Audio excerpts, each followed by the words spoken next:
राज्यसभा के 261वें सत्र की शुरुआत कब हुई थी? तो ये हुई थी 18 सितंबर को। कब? 18 सितंबर को। ठीक है। और अगला पॉइंट दिया गया है कि राज्यसभा के सदस्यों का कार्यकाल कितने वर्षों का होता है? तो ये 6 वर्ष का होता है राज्यसभा के सदस्यों का कार्यकाल। ठीक है। अगला पॉइंट में कहा गया है राज्यसभा का प्रधान सभापति कौन होता है?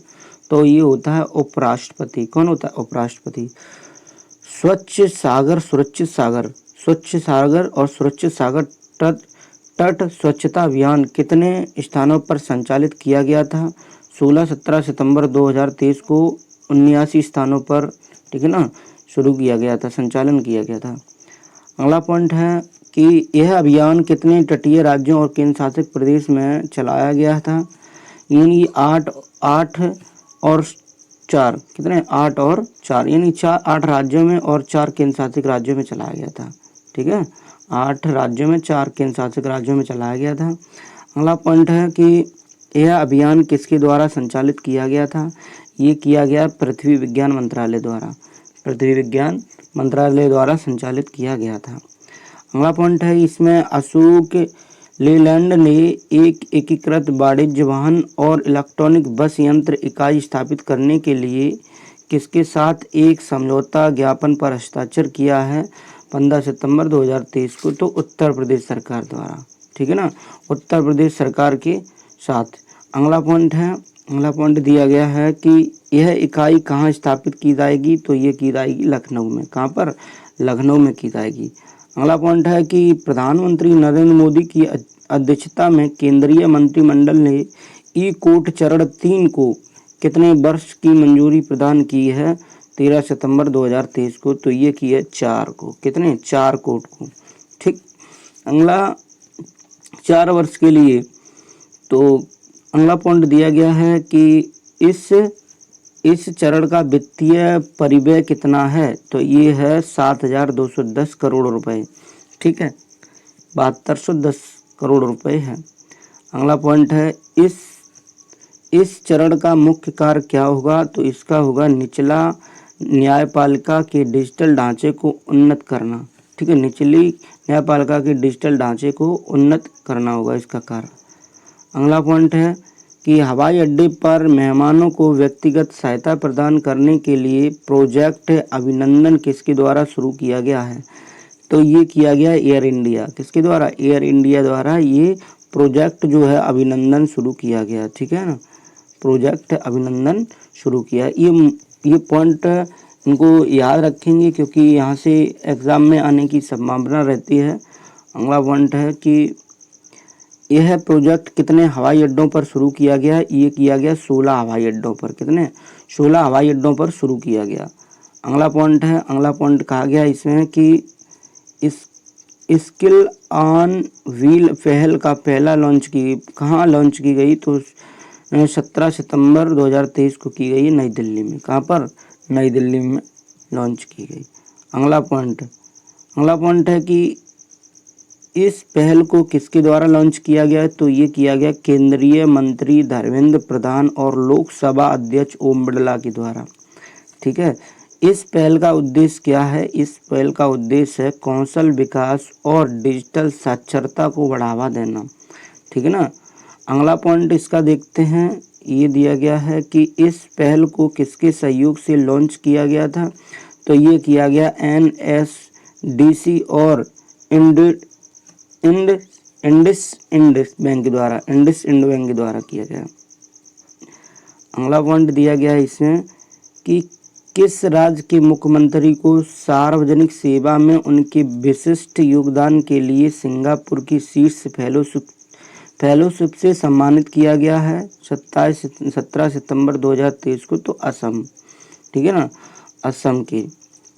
अगला पॉइंट है इस फेलोशिप का नाम क्या है? तो इस फेलोशिप का नाम है Lee Kuan Yew exchange fellowship. ठीक है।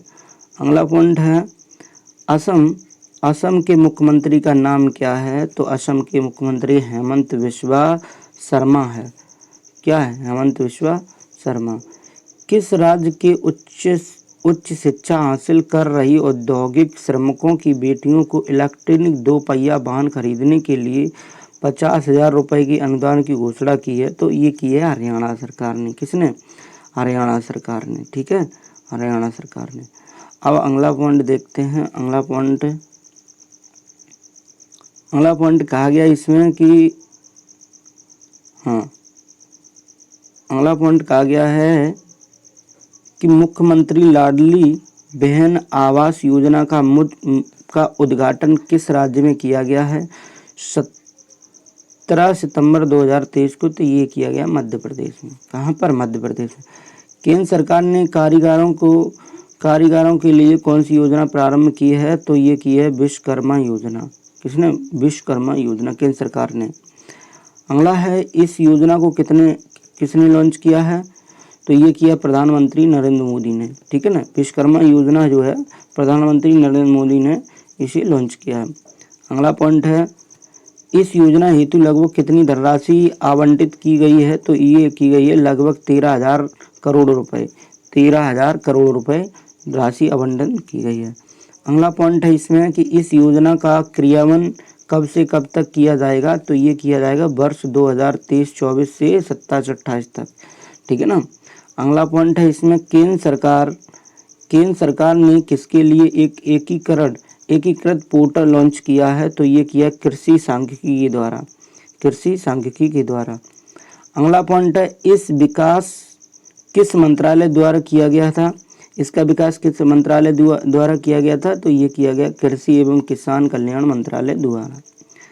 अगला पॉइंट है, विश्व की कौन सी सबसे बड़ी MICE सुविधाओं में से एक प्रधानमंत्री नरेंद्र मोदी ने उद्घाटित किया है? तो ये किया है यशोभूमि को। ठीक है ना, इस योजना को भी प्रधानमंत्री नरेंद्र मोदी ने इसको उद्घाटन किया, इसका भी, यशोभूमि का। ठीक है। अगला पॉइंट देखते हैं। अगला पॉइंट कहा गया है कि MICE सुविधाओं का पूर्ण रूप क्या है? तो ये है बैठकें, प्रोत्साहन, सम्मेलन और प्रदर्शनियां। ठीक है।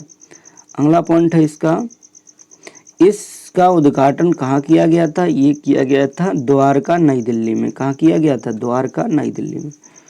इसे कितने करोड़ रुपए की लागत से विकसित किया गया है? तो ये किया गया लगभग 5400 करोड़ रुपए की लागत से विकसित किया गया। ठीक। अगला पॉइंट इसका देखते हैं। अगला पॉइंट है, यूनेस्को ने किसे अपनी विश्व धरोहर स्थल की सूची में शामिल किया है? तो ये किया शांति निकेतन को। किसको? शांति निकेतन को। अगला है, शांति निकेतन किस भारतीय राज्य में स्थित है? तो ये है पश्चिम बंगाल में। कहाँ पर? पश्चिम बंगाल में। इसकी स्थापना किसने की? तो इसकी स्थापना की है रविंद्रनाथ टैगोर ने। अगला पॉइंट देखते हैं। अगला पॉइंट कहा गया है कि यह भारत में कौन सा यूनेस्को का विश्व धरोहर स्थल है? तो ये 41वां है। जो शांति निकेतन है वो 41वें नंबर का है। शांति निकेतन में स्थित विश्वविद्यालय का नाम क्या है? तो यह विश्व भारती विश्वविद्यालय। विश्व भारती विश्वविद्यालय। अगला पॉइंट है, इसकी स्थापना किस वर्ष हुई थी? तो इसकी स्थापना 1901 में की गई थी। ठीक है। प्रधानमंत्री नरेंद्र मोदी ने कहाँ एथिलीन क्रैकर परियोजना की आधारशिला रखी है? तो ये रखी है बीना रिफाइनरी, मध्य प्रदेश में। ठीक है। अगला पॉइंट देखते हैं। अगला पॉइंट है, इस परियोजना की लागत कितनी है? इस परियोजना की लागत है 50,000 करोड़ रुपए। ठीक है ना, 50,000 करोड़ रुपए। नई शिक्षा नीति के तहत उत्तर प्रदेश के स्कूलों में सप्ताह भर में कितने घंटे पढ़ाई की जाएगी? तो 29 घंटे पढ़ाई की जाएगी। कितने घंटे? 29 घंटे। ठीक है। अगला पॉइंट है इसमें कि उत्तर प्रदेश में आयुष्मान भव अभियान कब से कब प्रारंभ किया गया है? तो 17 सितंबर 2023। ठीक है ना, 17 सितंबर 2023 से प्रारंभ किया। अगला पॉइंट है इसका। अगला पॉइंट कहा गया, उत्तर प्रदेश में सेवा पखवाड़ा स्वच्छता अभियान कब से कब तक चलेगा? तो 17 सितंबर से 2 अक्टूबर तक चलेगा। कब? 17 सितंबर से 2 अक्टूबर तक चलेगा। अगला पॉइंट देखेंगे इसका। अगला पॉइंट दिया गया इसमें कि माताओं और किशोरियों और बच्चों की पोषण संबंधी जरूरतों को पूरा करने के लिए किस राज्य में मुख्यमंत्री संपूर्ण पुष्टि योजना शुरू की गई है? तो ये की गई है उड़ीसा में। कहाँ पर? उड़ीसा में। अगला पॉइंट है इसका, कि दिव्य कला मेले का आयोजन कहाँ किया गया है, तो ये किया गया वाराणसी उत्तर प्रदेश में। ठीक है, अगला पॉइंट कहा गया इसमें, अगला पॉइंट है इस आयोजन किसके द्वारा किया गया इसका, तो इसका आयोजन किया गया दिव्यांगजन सशक्तिकरण विभाग द्वारा। अगला पॉइंट है इसमें, अगला पॉइंट कहा गया है कि प्रधानमंत्री ने कहाँ 50,700 करोड़ रुपए से अधिक की विकास परियोजनाओं की आधारशिला रखी है, तो बीना मध्य प्रदेश में। कहाँ पर, बीना मध्य प्रदेश में। अगला है बीना मध्य प्रदेश में रखी है। अगला पॉइंट है पेट्रोकेमिकल कॉम्प्लेक्स की आधारशिला कहाँ रखी गई है, तो ये रखी है बीना रिफाइनरी, ये भी मध्य प्रदेश में। अगला पॉइंट है पावर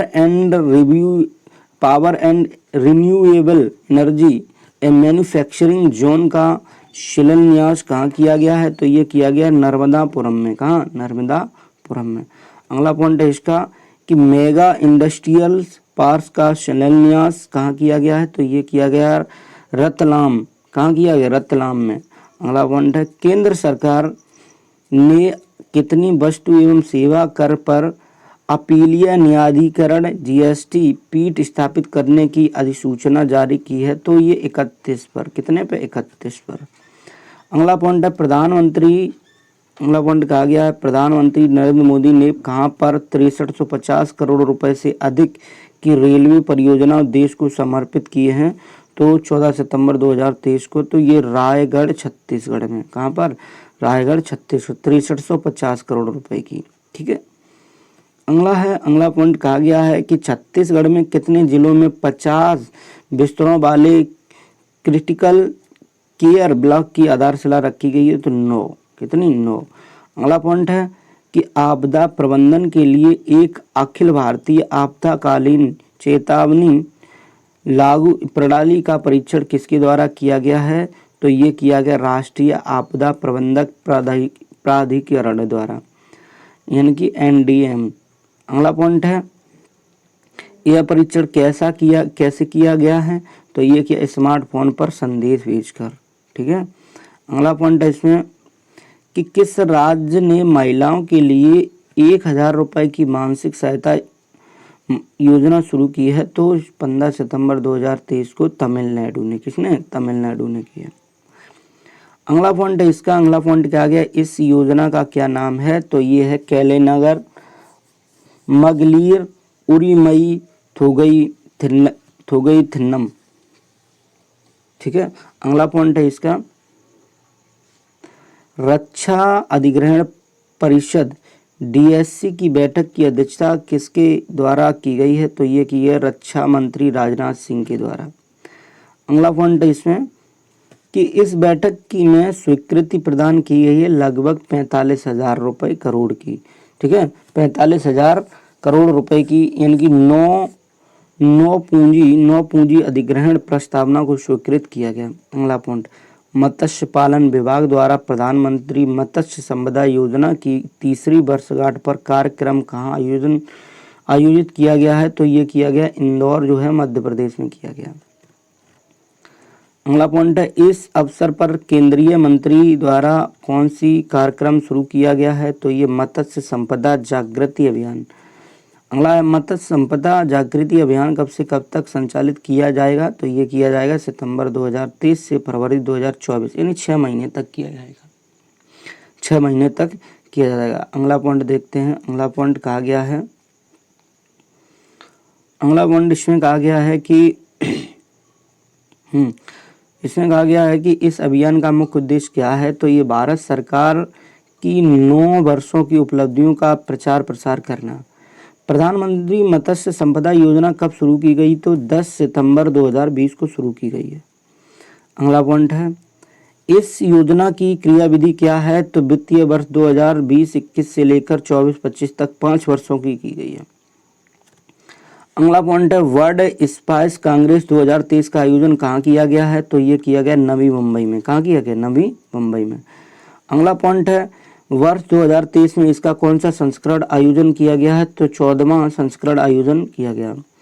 अगला पॉइंट है कि इसका आयोजन किसके द्वारा किया गया है, तो ये किया गया है भारतीय मसाला बोर्ड द्वारा। अगला, वर्ल्ड स्पाइस कांग्रेस की स्थापना कब की गई है? तो 1990 में की गई है। भारतीय मसाला बोर्ड का गठन कब हुआ है? तो 26 फरवरी 1987 को किया गया। अगला पॉइंट है इसमें कि इसका गठन किन दो संस्थानों के विलय स्वरूप हुआ है? तो ये इलायची बोर्ड 1968 एवं मसाला निर्यात संवर्धन परिषद 1960, इन दोनों के विलय से जो है इसका गठन किया गया है। अगला पॉइंट में कहा गया है कि भारतीय मसाला बोर्ड का मुख्यालय कहाँ पर स्थित है? तो ये कोच्चि में है। कहाँ पर? कोच्चि में। अगला, भारतीय इलायची अनुसंधान संस्थान ICRI कहाँ स्थित है? तो ये है इडुक्की, केरल में। कहाँ पर? इडुक्की, केरल में है। अगला पॉइंट है कि किस रेलवे स्टेशन को IGBC का ग्रीन रेलवे स्टेशन प्रमाणन प्रदान किया गया है? तो विजयवाड़ा रेलवे स्टेशन को। यह प्रमाणन किस रेटिंग के तहत प्रदान किया गया है? प्लेटिनम रेटिंग के तहत प्रदान किया गया। अगला पॉइंट है इसका कि यह रेलवे स्टेशन किस राज्य में स्थित है? तो ये आंध्र प्रदेश में है। IGBC का पूर्ण रूप क्या है? इंडियन ग्रीन बिल्डिंग काउंसिलिंग है। अगला पॉइंट, किस नगर निगम ने आमजन के लिए अपशिष्ट के बदले कैश फॉर वेस्ट परियोजना प्रारंभ की है? तो ये की है पटना नगर निगम ने। किसने? पटना नगर निगम ने। अगला, यह योजना किस थीम पर आधारित है? तो बेस्ट टू वेल्थ यानी बेस्ट टू वेल्थ द्वारा शुरू की गई। अगला पॉइंट है इसका, यह योजना कहाँ लॉन्च की गई है? तो ये मटेरियल रिकवरी फैसिलिटी पटना में। ठीक है ना। अगला पॉइंट, किस राज्य ने राज्य की पहली सेवा क्षेत्र निजी नीति को मंजूरी प्रदान की है? तो ये उत्तराखंड को। कहाँ? उत्तराखंड को। अगला, भारतीय सेना के पूर्व सैनिकों और शहीदों के परिजनों के कल्याण के लिए कौन सा प्रोजेक्ट लॉन्च किया गया? प्रोजेक्ट नमन। ठीक है। अगला पॉइंट है ये कि प्रोजेक्ट नमन के तहत सेवानिवृत्ति और जान गंवाने वाले कर्मचारियों के परिजनों के लिए किस प्रकार के केंद्र स्थापित किए जाएंगे? तो सुविधा एवं शिकायत निवारण केंद्र। लास्ट क्वेश्चन देखते हैं कि ऐसा पहला केंद्र कहाँ स्थापित किया जाएगा? तो ये किया गया दिल्ली छावनी में। ठीक है।